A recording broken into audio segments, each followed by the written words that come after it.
Everyone welcome back to my channel. तो I hope आप लोग बहुत अच्छे होंगे, मैं भी बिल्कुल ठीक हूँ। तो भाई आज आपको फ्रेम में दो कार्स दिख रही होंगी, हैं तो दोनों अल्ट्रॉज ही।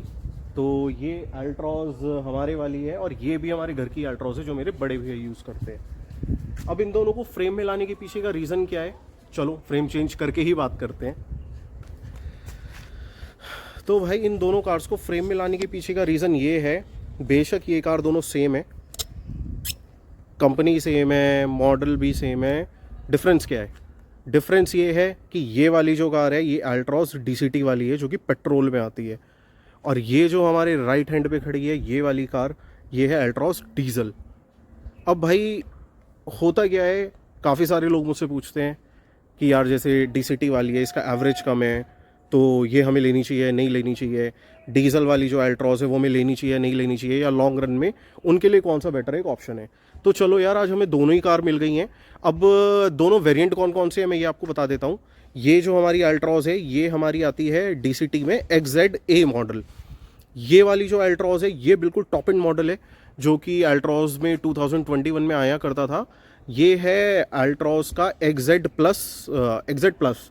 सो XZ प्लस तब आता था, वो भी डुअल टोन वाला। तो XZ प्लस में से करीब 20 और 25 हज़ार रुपये और महंगा था डुअल टोन में। तो ये बिल्कुल भैया ने टॉप एंड मॉडल लिया था क्योंकि उनकी भी प्रेफरेंस ये थी कि जो भी कार मैं लूँगा लाइफ में वो टॉप एंड मॉडल ही लूँगा, जैसे कि मैंने भी सोचा था, इसलिए मैंने ये वाली कार खरीदी। अब उसके बाद यार क्या सबसे बड़ा जो यहाँ पे क्वेश्चन है वो ये है कि हमें अल्ट्रॉज डीजल में लेनी चाहिए या पेट्रोल में लेनी चाहिए। तो भाई ये ना बहुत बड़ी एक पर्सनल सबकी प्रेफरेंस हो सकती है, किसी की पर्सनल चॉइस हो सकती है। कुछ लोगों को डीजल की आवाज़ ही नहीं पसंद होती है तो वो इसलिए पेट्रोल पे जाते हैं, कुछ लोगों को स्मूथनेस ज़्यादा चाहिए होती है तो वो पेट्रोल पे जाते हैं, जिन लोगों को ज़्यादा कार ड्राइव नहीं करनी होती वो लोग एक पेट्रोल कार पे जाते हैं। वहीं अगर मैं बात करूँ एक डीजल कार में, तो डीजल कार पे लोग इसलिए जाते हैं क्योंकि इसका जो इंजन होता है वो ज़्यादा टॉर्की होता है। एवरेज ही ऑलमोस्ट पेट्रोल की कार से 40 या 50% ज़्यादा निकालती है अकॉर्डिंग टू द कार, कौन सी कार आप खरीद रहे हो। देन उसके बाद फ्यूल जिनकी रनिंग ज़्यादा होती है, फॉर एन एग्जांपल अब जैसे मेरी कार है, मेरी कार अभी 6 महीने में करीब 9,000 के आसपास चली है सिर्फ, और अगर मैं मैक्सिमम टू मैक्सिमम लेके चलूँगा तो ये 15,000 किलोमीटर चलेगी। और जो भैया की कार है ये ऑलरेडी 40,000 किलोमीटर चल चुकी है 2 साल के अंदर अंदर, तो उनकी रनिंग 20,000 किलोमीटर प्लस प्लस रहती है। तो वो एक डिफरेंस है। तो जिसकी रनिंग ज़्यादा है या वो सारी चीज़ें हैं तो वो एक सबका अपना पर्सनल यहाँ पे ओपिनियन है, वो वाली चीज़ है। अब बात कर लेते हैं कॉस्टिंग की। तो भैया को ये वाली जो कार पड़ी थी, ये जो डीजल वाली अल्ट्रॉज है हमारी, ये 11,30,000 रुपये की पड़ी थी उस टाइम पे, 2021 में टॉप मॉडल था ये। और ये वाली जो आप अल्ट्रॉज देख रहे हो मेरे वाली, ये मुझे पड़ी है 10,60,000 रुपये में, जो कि अल्ट्रॉज डीसीटी में। मैं आपको दिखा देता हूँ फिर से। तो जो लोग आज पहली बार चैनल पे आए हैं उनके लिए रेफरेंस के लिए तो मैं उन्हें एक बार दिखा भी देता हूँ। ये वाली जो हमारी अल्ट्रॉज है ये DCA है, तो ये डुअल क्लच ऑटोमेटिक, ये रही इसकी बैजिंग। और ये भाई जो भी आज पहली बार आए हैं तो ये पढ़ लो जल्दी से जाके, सबसे पहले चैनल को सब्सक्राइब करो, तब पूरी वीडियो देखना। देन उसके बाद अगर मैं बात करूं, अब मैं आपको बताता हूं, मेरी इससे पहले जो कार थी वो डीजल में थी, ठीक है। उस टाइम पे मेरी रनिंग भी ज़्यादा हुआ करती थी, काफ़ी ज़्यादा मेरा रन था। लेकिन फिर ये गाड़ी पेट्रोल में लेने के पीछे मेरा रीज़न क्या रहा, मेरी लास्ट कार ही सबसे बड़ा रीज़न था मेरा इस कार को परचेज़ करने का। क्योंकि मैं दिल्ली NCR रीजन में रहता हूँ, तो वहाँ पे सबसे बड़ी प्रॉब्लम क्या है, वहाँ पे 10 साल वाला टेन्योर वाली कहानी अब शुरू हो गई है। तो 10 साल में एक डीजल कार का कुछ नहीं बिगड़ता है। इस वजह से डीजल की गाड़ी की मैंने इस बार नहीं खरीदी। क्योंकि हुआ क्या, जो मेरी लास्ट कार थी, अगर आप एक पेट्रोल कार लेते हो या एक डीजल कार लेते हो तो सबसे पहले आज की डेट में अगर आप कोई भी कार परचेज़ करते हो तो करीब 2 से 2.5 लाख रुपए का डिफरेंस आता है। तब वो आज से 3 या 4 साल पहले अगर मैं बात करूं तो 1 या सवा लाख का हुआ करता था। तो 2 से 2.5 लाख रुपए का डिफरेंस बहुत बड़ा डिफरेंस होता है। अगर आज मैं भैया की भी बात करूं, उनके खुद के ये पर्सनल एक ओपिनियन है, मैं आपका उनका ओनरशिप रिव्यू भी बहुत जल्दी लेके आने वाला हूं चैनल पे। उनका खुद का पर्सनल ओपिनियन है कि अगर मुझे आज की डेट में कोई कार खरीदनी होगी तो मैं डीजल की कार नहीं लूँगा। उसके पीछे रीज़न ये है कि अब जो डीजल की कार्स हैं वो 2 से 2.5 लाख रुपये महंगी हो गई हैं। देन उसके बाद ऑप्शंस मार्केट में बहुत कम हो गए हैं। देन थर्ड पॉइंट, जो सेंसिटिव, इतनी ज़्यादा सेंसिटिव हो गई हैं अब डीजल की कार्स, उस लेवल की अब रिलायबिलिटी डीजल की कार्स में नहीं बची हैं ड्यू टू BS6 के नॉर्म्स, और BS6 फेज़ 2 भी अब आ गया है। उसके बाद तो ये बहुत ज़्यादा सेंसिटिव होती हैं, बहुत सारा आपने देखा होगा बहुत सारे टेरेन्स पे ये जो कार्स हैं ब्रेक डाउन हो जाती हैं। तो कुछ एक ब्रेक डाउन की प्रॉब्लम में हमारी इस कार के साथ भी आई थी, जो कि मैं आपको ओनरशिप रिव्यू में दिखाऊंगा आगे भैया की उस ओनरशिप रिव्यू में, वो आपको पूरा अपना ओनरशिप रिव्यू देंगे इस कार का। अब अगर मैं बात करूं यार हमारी जो अल्ट्रॉज है DCT वाली, अब अल्ट्रॉज DCT मेरा लेने के पीछे रीज़न ये था क्योंकि मेरी जो रनिंग थी वो 15,000 किलोमीटर की थी महीने की, और उसके बाद 15,000 किलोमीटर की रनिंग करने के लिए मैं एक 2.5 लाख रुपए महंगी कार खरीदूं। सो 2.5 लाख रुपए, ठीक है, 2-2.5 लाख रुपए वैसे बड़ी अमाउंट वैसे भी है, लेकिन अगर जब कार आपको EMI पे परचेज़ करनी हो, जैसे मेरी कार है ये EMI पे है, तो भाई आप इंटरेस्ट भी पे करते हो फालतू, आप सर्विस में भी पे करते हो फालतू, तो वो ब्रेक इवन करने में शायद मुझे 7 से 8 साल लग जाते। और 7 से 8 साल बाद जब मैं इन दोनों कार को बेचता, जैसे अगर मैं आज अपनी अल्ट्रॉस DCT की बात करूं और अगर मैं इस सेम डीजल कार की बात करूं, तो कहीं ना कहीं ये कार मेरी ज़्यादा पैसों में बिक जाती, क्योंकि इसकी लाइफ 15 साल है, तो लोग ज़्यादा इसे ड्राइव कर सकते हैं। तो एक ये बहुत बड़ी चीज़ है। तो भाई ये कुछ एक बहुत इंपॉर्टेंट रीजंस थे।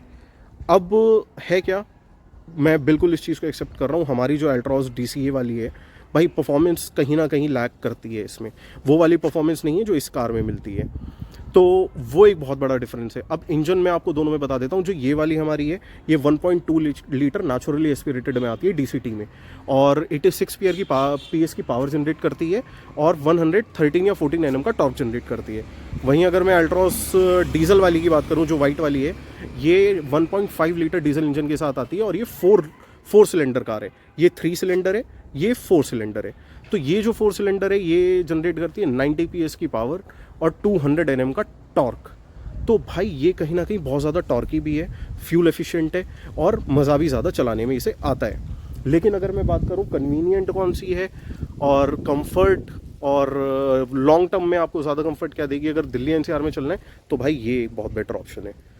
तो यहाँ पे अगर आपको कंफर्ट चाहिए ज़्यादा और लाइफ चाहिए कार की ज़्यादा, 15 साल आप पेपर स्पेस से चला सकते हो, देन उसके बाद एक वो कन्वीनियंस ऑटोमेटिक की वो अगर आपको चाहिए तो वो आपको इस कार में मिलेगी, क्योंकि डीजल में ऑटोमेटिक आता ही नहीं है, सबसे बड़ी चीज़ है।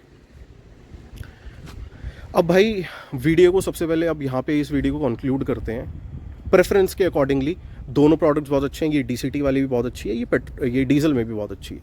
लेकिन अगर आपकी रनिंग कम है, फॉर एन एग्जांपल आप साल में 12 से 15,000 किलोमीटर चलते हो, एक आपको ऑटोमेटिक कार चाहिए टॉप मॉडल के साथ, अच्छे गियर बॉक्स के साथ, क्योंकि इसका जो DCT है वो बेस्ट इन द सेगमेंट है। मैं आपको रियलिटी के साथ बता रहा हूँ, 20 लाख तक की कार का किसी का भी DCT चलाना और इसका चलाना, आप डिफरेंस खुद देख पाओगे लॉन्ग टर्म पे भी। तो और आपको ठीक ठाक परफॉर्मेंस चलेगी, थोड़ा इंजन नॉइजी ना हो। हाँ, इसका इंजन कम नॉइजी है, ये इंजन ज़्यादा नॉइजी है, ये डिफरेंस भी है दोनों कार्स में। तो भाई आपको एक रिफाइंड ज़्यादा इंजन चाहिए हो, for an example NVH level जिसके थोड़े ज़्यादा और कंट्रोल्ड हो, परफॉर्मेंस ठीक ठाक चाहिए हो, अच्छा गियर बॉक्स चाहिए हो, और लाइफ 15 साल की चाहिए, और बजट के भी क्रंचेस हैं, तो आपको अल्ट्रॉस DCT पे जाना चाहिए। या अल्ट्रॉस आप मैनुअल भी लेना चाहते हो तो आप मैनुअल पे भी जा सकते हैं। अगर आपको फ्यूल इकोनॉमी ज़्यादा बेटर चाहिए, आपको परफॉर्मेंस ज़्यादा बेटर चाहिए, आपको टॉर्की इंजन चाहिए, और आपके पास 2-2.5 लाख रुपए फालतू हैं आज की डेट में खर्च करने के लिए, then go for Altroz diesel. और उसके बाद अगर मैं बात करूं पर्सनल, और ये सबसे बड़ी एक पर्सनल प्रेफरेंस भी है, मुझे ये पॉइंट ज़्यादा इंपॉर्टेंट लगे बताने के लिए, तो चलो आज हमारे पास यार एक चीज़ मैं और बता देता हूँ साथ के साथ। हमारे पास XZ और XZA और XZ प्लस डुअल टोन खड़ी है, तो इनमें कुछ कुछ छोटे छोटे फीचर्स के डिफरेंस है, वो मैं आपको बता देता हूँ, क्योंकि एक महा कंपैरिजन है तो ये बताना भी ज़रूरी है। भाई इसमें जो आते हैं वाइपर्स वो नॉर्मल वाइपर्स आते हैं, और ये वाली जो अल्ट्रॉस है इसमें ये आपके एरो ट्विन वाइपर्स आते हैं। ये बहुत ज़्यादा इफेक्टिव हैं, सच में बहुत ज़्यादा इफेक्टिव हैं, ये शीशे को बहुत अच्छे से क्लीन करते हैं। देन उसके बाद अगर मैं बात करूँ, एक और डिफरेंस आता है। अब देखो ये वाली जो हमारी अल्ट्रॉस है, जो हमारी XZA है, इसमें आपको 4 स्पीकर्स और 2 ट्वीटर्स वाला म्यूजिक सिस्टम मिलता है। वहीं अगर इस वाली अल्ट्रॉस की बात करूं जो कि टॉप मॉडल है, इसमें आपको 4 स्पीकर्स और 4 ट्वीटर्स मिलते हैं। तो ये 8 स्पीकर्स म्यूजिक सिस्टम है, इसमें 8 स्पीकर्स वाला म्यूजिक सिस्टम है, इसमें 6 स्पीकर्स हैं। देन उसके बाद इसमें बैक साइड में आपको फॉग लैंप्स नहीं मिलेंगे, आप देखो यहाँ पे सिर्फ क्लैडिंग लगी हुई है। और अगर मैं इस वाली अल्ट्रॉस की बात करूँ तो इसमें आपको बैक में फॉग लैंप मिलेंगे ही मिलेंगे। तो ये आपको डिफरेंसेस दोनों कार्स में मिलेगा ही मिलेगा। अब यार मेरे हिसाब से तो मेरी जो प्रेफरेंस थी मैंने वो चूज़ किया, आपकी जो प्रेफरेंस है आप वो चूज़ करो। और अगर आपको मेरी ये वीडियो अच्छी लगी हो तो प्लीज़ चैनल को सब्सक्राइब करो, वीडियो ज़्यादा से ज़्यादा लोगों के साथ शेयर करो, क्योंकि ऐसे कंपैरिजंस जिसमें आपको अल्ट्रॉस भी मिले पेट्रोल में और डीजल में भी आपको अल्ट्रॉस मिल जाए बहुत कम है यूट्यूब पे, तो लोगों के कन्फ्यूजन बहुत ज़्यादा दूर होगी। सो यही था यार आज की वीडियो में। Till then thank you so much and stay safe.